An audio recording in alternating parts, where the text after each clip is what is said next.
Hello everyone.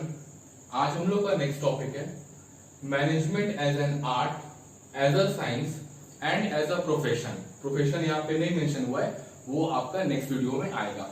इसमें करना क्या है ना, इस टॉपिक में करना क्या है कि हमें पता करना है कि भाई मैनेजमेंट साइंस है या नहीं है, मैनेजमेंट आर्ट है या नहीं है, या फिर मैनेजमेंट प्रोफेशन है या नहीं है। तो इसको पता करने के लिए सबसे पहले हम लोग साइंस के बारे में जानेंगे कि साइंस होता क्या है, आर्ट के बारे में जानेंगे आर्ट होता क्या है, उसके बाद साइंस के फीचर्स को समझेंगे, उसके बाद वैसे ही हम लोग आर्ट के फीचर्स को भी समझेंगे, और फिर हम लोग साइंस और आर्ट दोनों के फीचर्स को जो हम लोग प्रीवियस क्लास में पढ़े हैं मैनेजमेंट के फीचर से मैच करेंगे। उसके बाद हम लोग बोलेंगे अगर ये मैच कर जाता है तो भाई मैनेजमेंट साइंस है, और अगर मैच नहीं करता है तो मैनेजमेंट साइंस नहीं है। वैसे ही आर्ट के साथ भी होगा और प्रोफेशन के साथ भी। तो चलिए शुरू करते हैं अपना। सबसे पहले बात आती है साइंस की, ठीक है। डिफिनेशन में क्या लिखा हुआ है? Systematized body of knowledge which explains general truths. Systematized body of knowledge which explains general truths. इसका मतलब क्या होता है? देखिए, सबसे पहले बात आती है सिस्टमैटाइज का। सिस्टमैटाइज मतलब हो गया आपका arranged, well defined, arrange and well defined. Science जो है ना एक सिस्टमैटाइज बॉडी ऑफ नॉलेज है, एक well defined body of knowledge है, जिसके बारे में हम लोग बुक्स में पढ़ सकते हैं, स्टडी मटेरियल्स में पढ़ सकते हैं। मतलब साइंस का हर एक चीज बुक्स में, स्टडी मटेरियल्स में अवेलेबल है, जिसको कि हम लोग कभी भी आराम से पढ़ सकते हैं। वो बताता क्या है? तो भाई जो सिस्टमैटाइज बॉडी ऑफ नॉलेज है, जिसको कि हम लोग बुक्स में और स्टडी मटेरियल्स में पढ़ेंगे, वो बताता है जनरल ट्रूथ्स। मतलब ये हो भी सकता है और नहीं भी हो सकता है, ऐसा नहीं है। जनरल ट्रूथ का मतलब हो गया कि ये होगा ही। जैसे 2 + 2 = 4 ही होगा, वो कभी भी 100 नहीं हो सकता। तो साइंस एक सिस्टमैटिक, सिस्टमैटाइज्ड और अरेंज्ड बॉडी और well defined body of knowledge है, जो कि बताता है जनरल ट्रूथ्स के बारे में, ठीक है।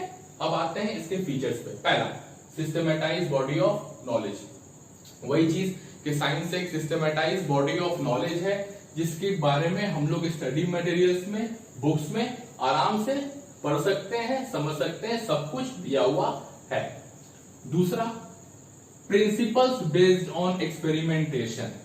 अब जैसे जो भी साइंस का प्रिंसिपल्स है वो एक्सपेरिमेंटेशन पे बेस्ड होता है। ऐसा नहीं है कि वो एक ही बार बन गया, वो एक ही बार नहीं बनता, वो एक एक्सपेरिमेंट पे बनता है। मतलब कि पहले हम लोग उसको ऑब्जर्व करते हैं, उसके बाद उस पर एक्सपेरिमेंट करते हैं, उसके बाद साइंस का प्रिंसिपल तैयार होता है और वो फिक्स हो जाता है कि भाई यही होगा, क्योंकि हमने इस पे ऑब्जर्वेशंस और प्रिंसिपल्स, ये आपका ऑब्जर्वेशंस और एक्सपेरिमेंट करके देख लिया है, उसके बाद ये प्रिंसिपल को निकाला है, और ये प्रिंसिपल हमेशा वैसे ही रहेगा। जैसे कि आपका a + b का होल स्क्वायर हो जाए भाई, a² + 2ab + b² हो जाए, या फिर आपका h + o2 वो h2o ही रहेगा, क्योंकि साइंस का जितना भी चीज है, जितना भी प्रिंसिपल्स है, ईच एंड एवरी चीज ऑब्जर्व करके, एक्सपेरिमेंट करके बना है, जो कि जनरल ट्रूथ होता है और वो कभी भी चेंज नहीं होगा। तीसरा, यूनिवर्सल वैलिडिटी। अब हम लोग 2 + 2 = क्या भाई 4। हम लोग कहां पे? इंडिया में। तो इंडिया में अगर 2 + 2 4 है, इंडिया में अगर h + o2 H2o है, तो क्या वो अदर कंट्रीज में 2 + 2 9 कोई बोलेगा, कोई 8 बोल देगा, कोई 7 बोल देगा? नहीं ना। 2 + 2 क्या रहेगा? इंडिया में भी 4, बाहर भी 4, हर जगह उसका वैल्यू 4 ही रहेगा। H + O2 हमेशा क्या रहेगा? H2O। अब हम लोग समझे कि भाई इसका 3 फीचर। अब देखना क्या है कि क्या इसका 3 फीचर मैनेजमेंट के फीचर से मैच करता है या मैच नहीं करता है। अब देखिए, सिस्टमैटाइज्ड बॉडी ऑफ नॉलेज।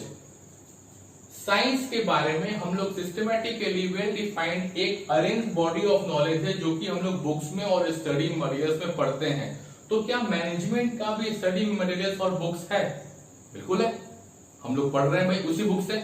मैनेजमेंट का भी हर एक चीज स्टडी मटेरियल्स में अवेलेबल है, हम लोग आराम से उसको भी जाके पढ़ सकते हैं। तो साइंस का पहला फीचर जो है वो मैनेजमेंट के फीचर से मैच कर गया। दूसरा, प्रिंसिपल्स बेस्ड ऑन एक्सपेरिमेंटेशन। अभी आपको बताया कि साइंस का प्रिंसिपल्स जो है वो एक्सपेरिमेंट पे बेस्ड होता है, तो क्या मैनेजमेंट का भी प्रिंसिपल्स एक्सपेरिमेंट पे बेस्ड होगा? ऑब्वियसली होगा। लेकिन इसमें बच्चे एक डाउट है। डाउट क्या है ना कि साइंस का प्रिंसिपल जैसे कि प्रॉपर एक्सपेरिमेंट करने के बाद हमने निकाला H+O2 H2O, ठीक। अब किसी भी केस में वो चेंज होगा? नहीं होगा। लेकिन मैनेजमेंट का जो प्रिंसिपल है ना वो ह्यूमन बिहेवियर पे डिपेंड करता है। अब ह्यूमन बिहेवियर क्या बोल रहे हैं यार हम? तो ह्यूमन बिहेवियर का मतलब हो गया कि मैनेजमेंट का प्रिंसिपल ह्यूमंस के बिहेवियर पे डिपेंड करता है, जो कि हमेशा एक तरीके का नहीं हो सकता। जो हम लोगों ने प्रीवियस क्लास में डायनेमिक एक फीचर समझा था।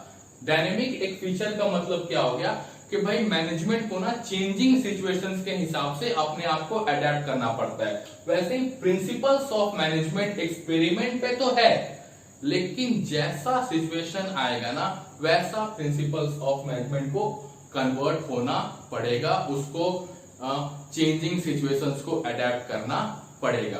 तो ये वाला जो फीचर है ना ये हाफ मैच भी कर सकता है और हाफ मैच नहीं करता है। मतलब ये हाफ मैच किया और हाफ मैच नहीं किया, कोई बात नहीं।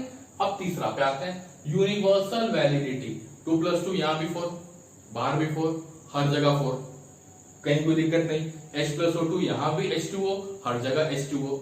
लेकिन क्या मैनेजमेंट का वैल्यू हर जगह वही रहेगा? नहीं, मैनेजमेंट का वैल्यू वहां के सिचुएशंस के हिसाब से होता है, उसका वैल्यू हर जगह सेम नहीं हो सकता। तो ये फीचर पूरी तरीके से मैच नहीं किया।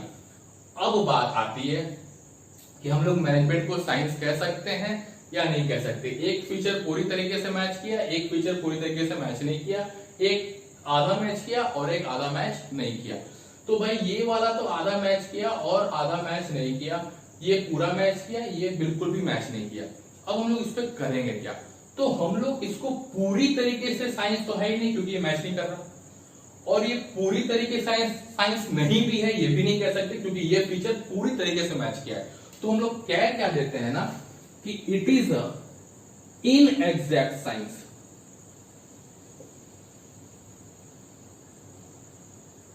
मैनेजमेंट क्या है? इनएग्जैक्ट साइंस है, ठीक है। मतलब आपसे जब भी बोला जाएगा कि भाई मैनेजमेंट साइंस है, हाँ मैनेजमेंट साइंस है। कौन सा साइंस है भाई? इनएग्जैक्ट साइंस है। अब आते हैं आर्ट पे। आर्ट क्या होता है? आर्ट आपका हो गया भाई कला। हर एक आर्टिस्ट का एक अपना अपना कला होता है, अपना अपना एक नॉलेज होता है। चाहे वो क्रिकेटर्स हो, एक्टर्स हो, सिंगर्स हो, कोरियोग्राफर्स हो, डांसर्स हो, जो हो, जैसे कि उनके पास नॉलेज होना चाहिए। नॉलेज मतलब बेसिक नॉलेज। हर एक आर्टिस्ट के पास उसके आर्ट का ना बेसिक नॉलेज होना जरूरी है। उसके बाद स्किलफुल एंड पर्सनलाइज्ड एप्लीकेशन और पर्सनल एप्लीकेशन। अब स्किलफुल एंड पर्सनल एप्लीकेशन का मतलब हो गया जैसे कि हम लोग क्रिकेट देखते हैं तो भाई क्रिकेट में विराट कोहली, रोहित शर्मा, ये दोनों बैट्समैन है और दोनों ही बहुत ही बढ़िया बैट्समैन है। अब इनके पास बैटिंग का बेसिक नॉलेज तो है, आर्ट है, बेसिक नॉलेज है इनके पास। ये आर्टिस्ट हैं, इनके पास इनके आर्ट का बेसिक नॉलेज है, बट उस आर्ट को वो किस तरीके से प्रेजेंट करते हैं वो डिपेंड करता है उनके स्किलफुल एंड पर्सनल एप्लीकेशन पे। तो आर्ट है skillful and personal application of existing knowledge. Art क्या है भाई? Skillful and personal application of existing knowledge. अब हम लोग आर्ट के फीचर के बारे में जान लेते हैं। पहला, existence of theoretical knowledge. Same चीज कि भाई आर्ट के बारे में स्टडी मटेरियल्स में, बुक्स में दिया हुआ है और उसके बारे में हम लोग बिल्कुल ही आसानी से समझ सकते हैं, पढ़ सकते हैं, रीड कर सकते हैं। दूसरा, पर्सनलाइज्ड एप्लीकेशन। वही आपका वही एग्जांपल, रोहित शर्मा और विराट कोहली दोनों ही बहुत ही बड़े बैट्समैन हैं, दोनों ही बहुत ही महान बैट्समैन हैं, बट दोनों का बैटिंग करने का तरीका बिल्कुल ही अलग है। वैसे ही एक मैनेजर का मैनेज करने का तरीका अलग हो सकता है, दूसरे मैनेजर का मैनेज करने का तरीका अलग हो सकता है। तो आर्ट जो है ना वो पीपल टू पीपल मैटर करता है। तीसरा, based on practice and creativity. अब जितना ज्यादा आप प्रैक्टिस करते हैं ना, उतना ज्यादा आप क्रिएटिव होते जाते हैं। जैसे कि एक बात समझिए, अगर विराट कोहली ने जो पहले मैच में खेला और जो आज खेलते हैं, तो क्या दोनों में एक ही बात है? नहीं, वो दिन ब दिन डेवलप होते जाते हैं। ठीक है, वैसे ही मैनेजर वो किसी फर्म को, किसी ऑर्गेनाइजेशन को एक साल मैनेज करता है, फिर अगली बार, तो जैसे जैसे प्रैक्टिस करते करते आगे बढ़ेंगे, नए नए सिचुएशंस को देखते हुए चलेंगे और वो क्रिएटिव होते जाएंगे। तो it is based on practice and creativity. अब बात करते हैं कि क्या ये तीनों फीचर मैनेजमेंट के फीचर से मैच करता है? एग्जिस्टेंस ऑफ थ्योरेटिकल नॉलेज यहां भी मैच किया था, यहां भी मैच करेगा। ठीक है, साइंस में भी मैच किया और आर्ट का भी मैच किया। दूसरा, पर्सनलाइज्ड एप्लीकेशन, आपको अभी बताया हर एक मैनेजर का काम करने का तरीका अलग अलग हो सकता है। तीसरा, based on practice and creativity, बिल्कुल कि भाई अभी कोई चीज को मैनेज कर रहा है, फिर वो अगली बार उससे भी बेटर, फिर उससे भी बेटर, जैसे जैसे वो एक्सपीरियंस होते जाएगा, प्रैक्टिस करते जाएगा, वो क्रिएटिव होते जाएगा। इसका मतलब आर्ट का तीनों फीचर मैनेजमेंट के सारे फीचर से मैच कर गया। तो हम लोग कह सकते हैं कि हाँ भाई, मैनेजमेंट पूरी तरीके से आर्ट है। ठीक है, आपको देखना क्या था, हम लोग आज के टॉपिक में क्या समझे? Science and art. साइंस क्या है और उसका फीचर्स क्या है, और इसका फीचर्स मैनेजमेंट के फीचर से मैच किया या नहीं किया। तो एक फीचर पूरी तरीके से मैच किया, एक फीचर बिल्कुल भी मैच नहीं किया, और एक फीचर हाफ मैच किया और हाफ मैच नहीं किया। तो इसको हम लोग बोल दिए इनएग्जैक्ट साइंस। उसके बाद बात आती है आर्ट की। तो आर्ट का तीनों फीचर मैनेजमेंट के फीचर से पूरी तरीके से मैच कर गया, तो हम लोग मैनेजमेंट को आर्ट कह सकते हैं। अब नेक्स्ट वीडियो में आपको पता चलेगा, हम लोग उसमें जानेंगे कि मैनेजमेंट प्रोफेशन है या नहीं है। आपको जो भी डाउट्स होंगे, जो भी कंफ्यूजन होंगे, जो भी क्वेश्चंस होंगे, होपफुली आपको समझ में आ गया होगा। और अगर जो भी कंफ्यूजन हैं तो आप कमेंट बॉक्स में डाल सकते हैं, वो सारा का सारा कंफ्यूजन क्लियर हो जाएगा। Okay, bye bye.